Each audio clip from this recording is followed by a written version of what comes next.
حبايبي الحلوين عاملين ايه؟ يا رب تكونوا بخير. زي الايام دي كده وامتحانات نص السنة كانت ماما الله يرحمها تعمل لنا حاجة كده حلوة. انا وانا قاعدة النهاردة افتكرتها، رحت جايبة حاجتها ورحت عاملاها. افتكرت الايام الحلوة دي، افتكرت قد ايه كانت يعني وجودها كان خير، وكانت بتعمل لنا دايما عشان ترضينا حاجة تغذينا، حاجة فيها فايدة. عارفين بقى الأمهات وكده، وبالذات الأمهات بتاعت زمان دي، يلا ربنا يرحمها يا رب. مش عايزة بقى أنكد عليكم، بس تعالوا شوفوا هي كانت بتعمل لنا ايه. شو حبايبي، انا جبت صينيه حطيت فيها 4 معالق سكر كده كبار هما، هنحطها كده على النار وهنحط معاها بص ايه كوبايه ميه كده، زي ايه نقلبها كده ونعملها كراميل، بس يبقى لونه فاتح مش غامق. شو بقى حبايبي، انا هنا اهوت وصلت للون اللي انا عايزاه ده كده. هنبتدي بقى ايه، انا مقطعه برتقانه كده طرنشات اهي، نبتدي ان احنا نحطها قبل ما ينشف وهو ايه سخن كده. انا مقطعاها طرنشات ايه رقيقه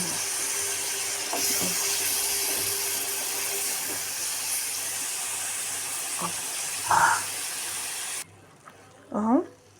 هنا بقى هنبتدي ايه ان احنا نعمل ايه الخليط اللي هنحطه عليه. تعالوا بقى معانا، هاتوا شوف شاي الخلاط وتعالوا يلا خليكم معايا. شوفوا بقى حبايبي، هنا بيضتين على حبه فانيليا. خلاص، هنا 3/4 كوبايه سكر.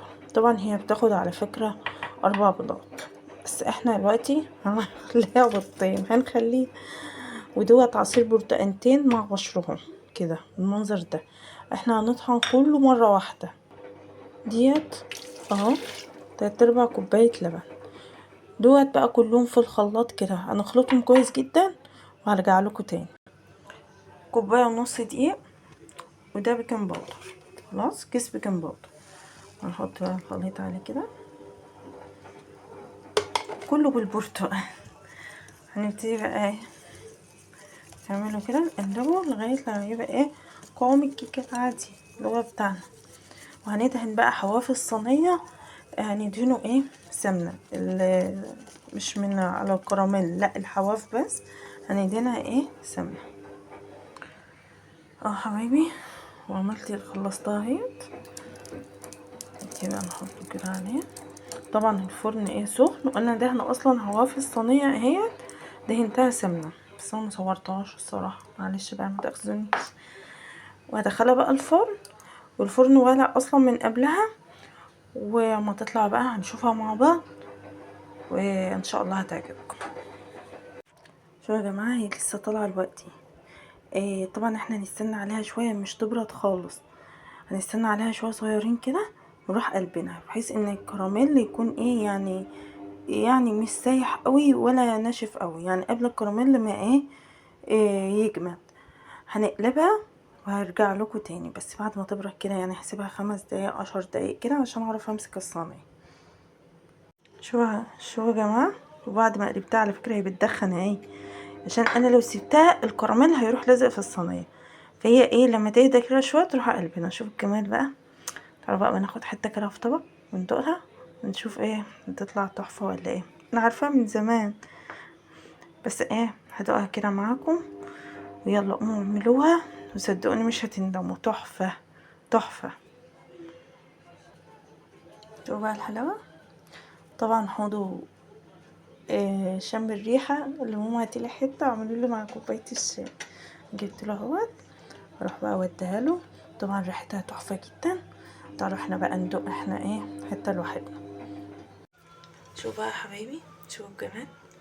شوفوا، هي على فكره بردت، انا عملت، بس هي شوفوا ريحتها بجمالها، نفس الوقت مغذية للأطفال هما بيذاكروا مع كوباية شاي. بجد كانت يعني حاجات زمان دي ما ينفعش يتجاب زيها دلوقتي. بصراحة أنا عن نفسي لما بعمل حاجة ماما بحبها عن اختراعات اليومين دول. يلا كل واحد بيحب حاجات مامته بقى.